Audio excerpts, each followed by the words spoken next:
Di salah satu bangunan yang dia datangi, dia menemukan sesuatu dan dipercaya sebagai bukti adanya aktivitas transplantasi di Cina.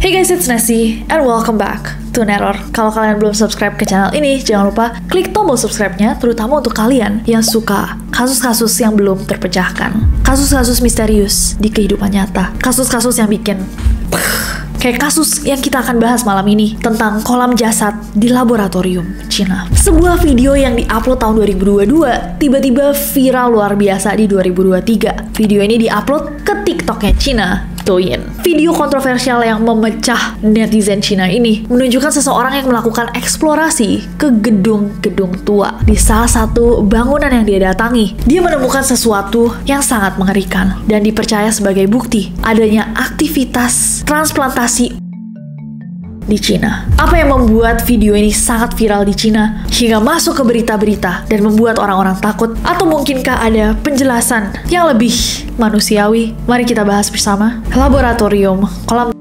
Douyin. Dan Noris, aku gak sabar untuk bacain teori kalian. Jadi langsung aja, without any further ado, stop senyum-senyum, cause shit's about to go down.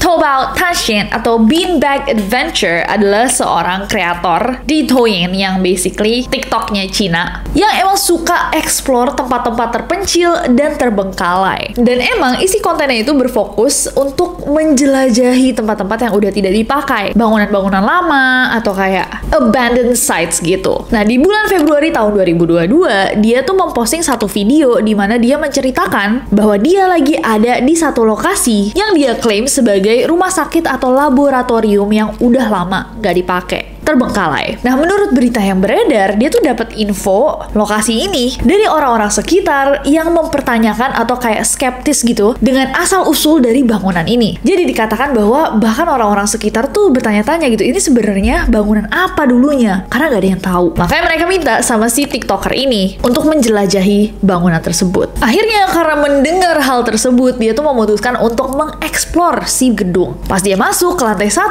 ya kelihatannya kayak gedung-gedung lain nih yang dia pernah eksplor sebelumnya. Dalamnya nggak kerawat, gelap, banyak debu, dan juga sampah-sampah yang berserakan. Nah, tapi yang menarik, waktu dia masuk aja, dia tuh nggak lama langsung bilang bahwa dia tuh bisa mencium ada bau yang sangat menusuk. Dia kayak, dari mana ya bau ini berasal? Tapi terus dia explore aja nih gedung yang kosong ini. Dia menuruni tangga dan berada sekarang di sebuah ruangan yang dia klaim sebagai ruang bawah tanah. Nah, di poin ini dia menemukan ada satu terowongan gelap yang kayak udah lembab banget dan juga berlumpur. Nah, pas dia turun ke ruang bawah tanah ini, dia tuh merasa bahwa kayaknya dia tuh lebih dekat sama sumber dari bau yang dari tadi dia cium. Gak lama nih, dia menemukan satu ruangan. Nah, dari luar ruangan ini aja, dia bilang bahwa kayak, oh my god, di sini baunya luar biasa busuk. Karena dia penasaran kayak apa yang berada di ruangan ini sampai bisa mengeluarkan bau sebusuk itu. Akhirnya dia masuk ke ruangan itu dan dia melihat ada satu kolam. Kolamnya tuh kayak lumayan besar dan dia langsung kayak yakin, inilah bau yang dari tadi aku cium. Didekatilah kolam itu dan ternyata dalamnya adalah air keruh yang sangat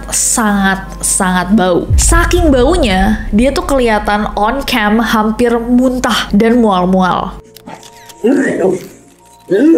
Tapi hal yang paling mengerikan adalah in that body of water, di air keruh dalam kolam yang dia temukan itu, terdapat semacam tubuh manusia yang sudah dalam kondisi Tentunya hal ini tuh sangat-sangat mengejutkan, guys. Tapi keluar dari sana, sang kreator, si TikToker ini bilang bahwa oh enggak kok, itu yang tadi kita lihat itu adalah props film. Props buat syuting lah. Tapi para penonton langsung skeptis. Mereka merasa bahwa TikToker ini cuma ngomong kayak gitu agar videonya nggak di take down sama Douyin. Dan ini ternyata, guys, bukan satu-satunya temuan dia. Di bangunan yang sama, jadi dia nge-post ada video lain di mana dia explore lantai atas dari bangunan yang sama. Di lantai atas, dia menemukan ada beberapa barang kayak topeng badut, tas dan sepatu wanita, serta beberapa dokumen yang terlihat seperti hasil ronsen. Entah karena mungkin temuannya di bawah itu cukup mengerikan, dia juga jadi lebih tertarik untuk mengeksplor sisa dari bangunan ini. Sekali lagi dia menemukan ada satu lorong gelap, dan saat berada di ujung lorongnya, dia menemukan ada dupa yang habis digunakan, botol-botol beling yang biasanya ditemukan di dalam lab, dan ditemukan juga karung-karung yang berisikan banyak sekali tulang belulang manusia dengan berbagai ukuran. Gak sampai di situ aja, bahkan dia tuh sempat menemukan ada kayak sebuah botol yang di dalamnya tuh terdapat sesuatu yang dipercaya sebagai manusia. Nah, meskipun banyak banget orang yang mempertanyakan kayak postingan-postingan ini, kayak, hah, ini tempat beneran ada? Kayak ini tempat apaan? Kenapa dia bisa menemukan hal-hal itu? Beanbag, sang kreator, itu nggak pernah kayak addressing atau kayak menjawab pertanyaan-pertanyaan dari penontonnya. Dan dia melanjutkan posting konten-konten lain kayak nothing happened. Dia nggak pernah bikin klarifikasi gitu tentang apa yang dia lihat di dalam satu gedung itu. Tapi tentunya level penasaran orang-orang semakin meningkat karena dia juga nggak mau ngomongin gitu. Karena banyaknya permintaan dari para penontonnya, akhirnya 10 bulan setelah video pertamanya diposting, Beanbag kembali mendatangi gedung misterius itu. Tepatnya dia datangi di tanggal 26 Desember tahun 2022. Pas dia masuk, dia langsung turun ke ruang bawah tanah karena mungkin dia udah tahu ya, kayak kolam aneh yang dia lihat last time. Nah, di video yang baru ini, kelihatan bahwa lorong yang pertama dia datangi itu semakin berlumpur dan penuh air. Tapi terlihat juga bahwa ada beberapa perubahan dibandingkan video dia yang pertama. Para penonton juga bisa melihat ada botol-botol di pojok ruangan, potongan pakaian anak kecil, serta beanie berwarna merah. Nah, perubahan yang paling mencolok dari kolam yang ada di dalam ruangan itu adalah sekarang kolamnya itu ditutup terpal. Kali ini dia sekali lagi menunjukkan isi dari kolam itu. Dan video kali ini adalah video yang tidak disensor sama sekali. Jadi para penonton bisa melihat jelas apa yang berada di dalam kolam itu. Terlihat yang sudah dengan bagian-bagian tubuh yang terlihat atau terbuka. Seakan jasad-jasad ini sudah. Nah, kali ini pas dia ngeliat itu, dia langsung kayak, kita nggak bisa lama-lama di sini karena sepatu aku udah kerendam air dan airnya bau banget di sini, jadi kita harus cabut. Dan dia mengatakan bahwa ini terakhir kalinya aku datang ke bangunan ini. 兄弟们，这个味儿啊，不知道说点什么。哎呀，这里还有这些药瓶子，拜拜了。我去，这个臭啊！ Bye-bye. Nah, hal yang bikin banyak banget orang bertanya-tanya adalah bahwa 3 minggu setelah video yang barusan aku jelasin itu di-post, videonya viral di Cina, akunnya Beanbag ini tiba-tiba hilang.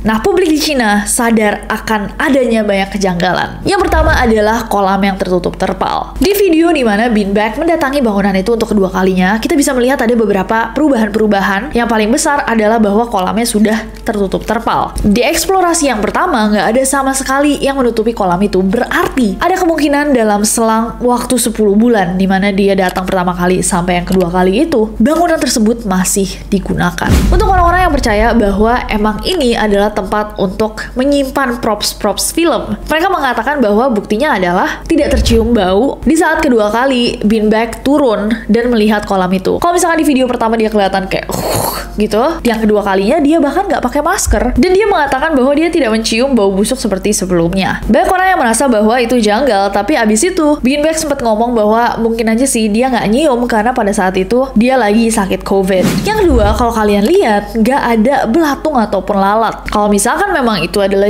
yang sudah, biasanya kan ada organisme-organisme yang muncul, belatung, lalat, atau binatang lainnya tuh yang ada di jasad-jasad tersebut. Tapi dikatakan di dalam video cuma terlihat ada jentik nyamuk dan nggak ada binatang lain di kolam itu. Tapi ditepis juga sama orang yang bilang kayak, loh kalau misalkan emang itu cairan formalin bikin jasad tidak akan dikerubungi sama binatang-binatang. Nah, orang-orang yang percaya bahwa emang ini adalah props film juga mempertanyakan Beanbag. Jadi banyak yang kayak skeptis nih sama si Beanbag. Pas pertama kali akunnya hilang, masyarakat Cina tuh pada bilang kayak, oh my god, jangan-jangan dia dibungkam. Tapi beberapa minggu kemudian, ternyata dia muncul lagi. Anehnya, cuman 4 video di channel dia atau di page-nya dia yang menghilang. Dan 4 video itu adalah 4 video tentang si laboratorium rahasia yang ada kolam jasadnya itu. Nah, keanehan bertambah setelah Beanbag itu tiba-tiba bertingkah laku kayak seakan dia nggak pernah merekam video kontroversial itu. Tapi dia tetap explore tempat-tempat terbengkalai lainnya dan sama sekali nggak nggak merespon siapapun yang bertanya tentang bangunan lab rahasia. Nah, dulunya dia tuh juga rutin banget guys ngupload video, sampai akhirnya videonya dia viral yang si lab rahasia, dan dia tiba-tiba jadi jarang upload. Bahkan video terakhir yang dia upload itu di Februari tahun 2023, sampai sekarang masih belum ada video baru lagi. Jadi orang-orang yang skeptis sama Beanbag ini bertanya-tanya kayak, ini orang jangan-jangan cuma mau viral gitu. Dan ketika akhirnya ada satu video yang viral, dia jadi kayak nggak konsisten lagi ngupload. Tapi buat beberapa orang, itu bukannya bukti bahwa mungkin dia mendapatkan some kind of kayak sanksi gitu loh, karena videonya itu. Kalau menurut kalian gimana guys? Seperti yang bisa kalian bayangkan, publik China pada saat itu kayak bingung banget, dan juga ini ramai banget diperbincangkan. Banyak orang yang memiliki teori-teori mereka. Kayak pertama, ada yang merasa bahwa mungkin aja bangunan ini adalah markas dari seorang serial killer atau teori ini dibuat sama orang-orang yang nggak percaya bahwa yang ditemuin sama Beanbag itu adalah props film. Mungkin aja ada orang jahat banget yang memang menyakiti anak-anak, makanya tubuh-tubuh yang ditemukan adalah tubuh anak-anak kecil. Bahkan barang-barang yang ada di bangunan tersebut juga adalah barang-barang yang berhubungan sama anak kecil. Orang-orang berteori bahwa mungkin aja ada orang jahat yang menargetkan anak kecil, makanya anak-anak itu setelah dihabisi dimasukin ke kolam yang sudah dicampur dengan formalin dan air agar tubuhnya masih bisa disimpan, dan sang pelaku tidak mengira bahwa bangunan ini adalah bangunan yang bisa dijamah sama orang lain. Teori ini juga menjelaskan kenapa dalam waktu 10 bulan masih ada perubahan-perubahan, ya mungkin emang masih digunakan gitu loh gedungnya. Tapi jadi muncul sebuah pertanyaan, dengan banyaknya korban atau tulang-tulang yang ditemukan, mungkinkah dia nggak bekerja sendirian? Selain itu, di antara banyaknya korban, masa sih nggak ada yang mengklaim gitu kayak, oh my god, itu adalah sanak saudara saya yang hilang. Nah, untuk menjawab pertanyaan itu, ada satu teori yang cukup terkenal nih di Cina. Di antara orang-orang yang sedang mencoba memecahkan misteri ini, the theory goes, jika dilihat dari kondisi bangunan dan jenazah yang ada di dalamnya, diduga mereka tuh udah ada di sana sekitar 4-5 tahun lalu. Dikatakan juga, menurut sejarah, pada tahun 1979 sampai 2015, Cina itu menerapkan kebijakan satu keluarga hanya boleh memiliki satu anak. Baru tahun 2016 ada kebijakan baru yang memperbolehkan memiliki 2 anak. Lalu di 2020 diperbolehkan memiliki 3 anak. Nah, apa yang terjadi antara tahun 1979 sampai 2019 kalau misalkan ada satu keluarga yang memiliki anak lebih dari peraturan yang berlaku? Ada beberapa kasus di mana anak-anak mereka itu untuk apa ya? Mungkin untuk kepentingan kayak atau transplantasi. Dan kenapa anak-anak tersebut tidak dicari sama keluarganya? Ya karena memang sebenarnya by law, dalam hukum mereka tuh tidak boleh ada. Gimana menurut kalian teori yang satu ini? Coba komen di bawah. Next ada teori bahwa ini adalah bangunan yang digunakan oleh sindikat perdagangan ilegal pemerintah Cina. Teori ini adalah teori yang paling dipercaya oleh banyak orang. Banyaknya tulang, jenazah, dan benda-benda lain yang ditemukan di dalam gedung ini dikatakan gak mungkin dikerjakan oleh satu orang doang. Apalagi kalau dilihat terlihat kayak banyak banget yang sudah di bagian rusuknya, seolah-olah itu dibuka untuk mengambil sesuatu yang ada di dalam rusuk. Karena itu banyak banget orang yang berpendapat, what if tempat ini merupakan laboratorium yang digunakan untuk perdagangan ilegal yang ditutupi oleh pemerintah. Nah, teori ini mungkin terdengar sedikit gila, tapi guys, apakah kalian tahu bahwa it's publicly known, ada bahkan pemberitaannya bahwa pemerintah Cina itu nggak segan untuk mengambil paksa orang narapidana mereka untuk kepentingan transplantasi. Selain itu ada fakta lain yang mendukung teori ini. Dikatakan bahwa jadi ternyata permintaan transplantasi organ di Cina itu sangat banyak. Mungkin karena populasinya juga sangat besar kan. Sedangkan orang yang mau mendonorkan organnya itu sedikit banget. Maka itu ada program dari pemerintah mereka untuk mengambil organ dari narapidana-narapidana yang akan dieksekusi. Nah, ada juga kesaksian dari mantan dokter bedah Cina yang bilang bahwa kalau di UK, orang kan kalau mau transplantasi itu harus antri dulu dan membutuhkan waktu setidaknya 2 tahun untuk mendapatkan kayak yang dia butuhkan. Tapi dengan biaya yang sudah disepakati, di Cina kalian bisa mendapatkan organ yang kalian butuhkan hanya dengan waktu 2 minggu. By the way, FYI aja nih, for your information, jadi di Cina jumlah narapidana yang dan dipublikasikan sama pemerintah, itu ada puluhan ribu orang. Itu aja udah terdengar banyak banget kan guys. Tapi dikatakan bahwa number atau jumlah yang diberikan kepada publik itu tidak sesuai sama realitanya. Jadi lebih banyak orang lagi yang dieksekusi. Katanya berita. Nggak tahu lagi. Nah, yang barusan kita bahas itu baru pasar dewasa doang. Bagaimana dengan anak kecil? Dari mana anak-anak yang membutuhkan transplantasi organ mendapatkan organ yang mereka butuhkan? Nah, inilah yang menjadi teori dari si kolam daging yang ditemukan sama beanbag di dalam gedung tersebut. Ada yang berteori bahwa pemerintah menculik dan menculik anak-anak, mungkin anak-anak dari kaum minoritas atau kelompok yang tertindas, anak-anak dari kalangan bawah gitu, untuk diambil dan diberikan kepada keluarga kelas atas atau keluarga dengan orang-orang yang berpengaruh di pemerintahan. Tapi ada yang nggak masuk akal nggak sih? Kalau misalkan emang mereka melakukan itu, pastinya akan dihilangkan dong, nggak akan ditinggalkan gitu aja di kolam di sebuah bangunan yang bahkan bisa dimasukin orang akhirnya dan dijadikan kayak barang bukti. Well, beberapa orang menjawab bahwa untuk jasad-jasad tersebut dibutuhkan mesin khusus yang bisa menghasilkan suhu setidaknya 1500 derajat Celcius. Dan tentu harganya nggak mungkin murah. Nah, kalaupun mesinnya ada, pembakaran itu akan mengundang banyak banget perhatian karena ketika digunakan, dia akan mengeluarkan asap dan juga bau yang spesifik. Next, teori berikutnya adalah mungkin aja memang ini adalah tempat pembuangan bekas donor ilegal. Jadi menurut teori ini ada oknum-oknum yang memang melakukan hal-hal keji itu, tapi bukan lembaga resmi kayak pemerintahan, cuma mereka butuh tempat untuk membuang sisa-sisa dari korban-korban mereka dan ditaruhlah di satu tempat yang dirasa tidak terjamah. Next. Nah, teori yang terakhir adalah teori yang sebenarnya sesuai sama yang dikatakan beanbag dan melawan orang-orang yang merasa bahwa tempat ini menyimpan sesuatu yang sinister, sesuatu yang jahat, sesuatu yang memiliki penjelasan lebih dari apa yang dikatakan sama beanbag. Teorinya adalah bahwa tempat ini emang tempat untuk syuting film. Tentunya bagi beberapa pihak, videonya beanbag tidak semeyakinkan itu. Dan mungkin aja yang dikatakan beanbag di dalam video pertamanya bahwa ini adalah tempat properti film dan yang ditemukan adalah props adalah kebenaran. However, dengan teori ini juga banyak yang mencoba melawan. Ada yang bilang bahwa nggak mungkin tempat ini cuman tempat untuk naruh props film. Pertama-tama, jasad-jasad yang ditemukan itu terlalu realistis bagi banyak orang. Detail-detail dari daging dan juga tulang-tulang yang ditemukan dan ada di video itu nggak sesuai sama yang biasanya digunakan di dalam film-film. Nah, poin kedua orang-orang yang melawan teori ini menurut aku sangat-sangat menarik. Jadi mereka mengatakan itu nggak mungkin adalah props film karena film-film yang berbau gore atau itu dilarang tayang di Cina. Jadi bagaimana mungkin mereka punya props yang sedetail itu, serealistis itu, kalau akhirnya nggak bisa dipakai atau muncul di film-film di Cina? Dan poin ketiga adalah orang-orang yang mempertanyakan, oke, kalau misalkan let's say itu adalah props dari sebuah film. Spill then, film apa yang memiliki props yang persis sama yang kita lihat di dalam videonya beanbag? Orang-orang pun mencoba untuk mencarikan ada film apa gitu yang bisa menggunakan props itu, tapi tidak ada jawabannya. Poin keempat yang menyanggah teori ini adalah orang-orang ngerasa bahwa beanbag itu bukanlah TikToker yang udah besar banget, followersnya udah banyak banget, kelihatan dia kayak oh pasti nih orang punya uang sebanyak itu. Jadi kecil kemungkinannya dia cuma membuat props sebagus realistis itu buat satu video short form pula. Sementara di video-video lainnya dia nggak memasukkan effort sebesar itu atau modal sebesar itu. Jadi banyak banget netizen yang merasa bahwa fix ini kayaknya tempat asli deh. Anyways, itu tadi adalah teori-teori tergila dalam kasus ini. Mana teori yang menurut kalian paling bisa dipercaya dan mana yang kayaknya aku gak setuju deh?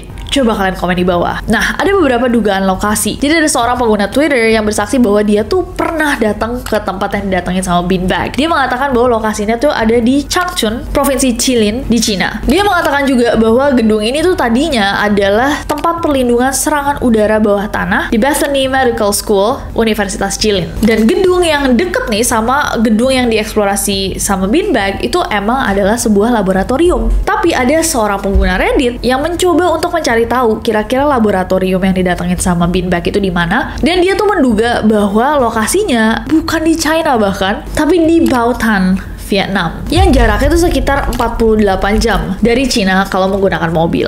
Tapi dan again nggak ada yang tahu pasti sebenarnya gedung ini ada di mana, digunakan dulu untuk apa, atau bahkan sekarang emang beneran kosong atau masih digunakan. Gimana caranya Bin Baek masuk ke sana dan apakah yang ditemukannya itu benar-benar atau seperti yang dia bilang adalah props film. Kalau menurut kalian gimana guys? Tulis teori tergila kalian di bawah. Aku gak sabar untuk bacain. Terima kasih neronis-neronis yang merequest video ini karena seru banget bacain teorinya. Nonton banyak banget video-video yang mereview kasus ini. Riset dari video-video dan forum-forum yang membahas tentang kasus ini. So mind-blowing. Kalau kalian percaya atau nggak, coba komen di bawah. Jangan lupa request video lainnya untuk neror selanjutnya. Dan jangan lupa subscribe karena aku gak sabar untuk ketemu kalian lagi. Bye-bye.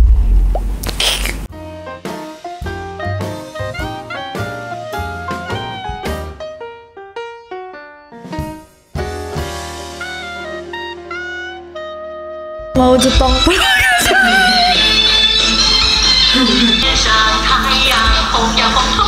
bacanya gimana sih? Taobao探险oh udah dari tadi recording. Klik tombol subscribe.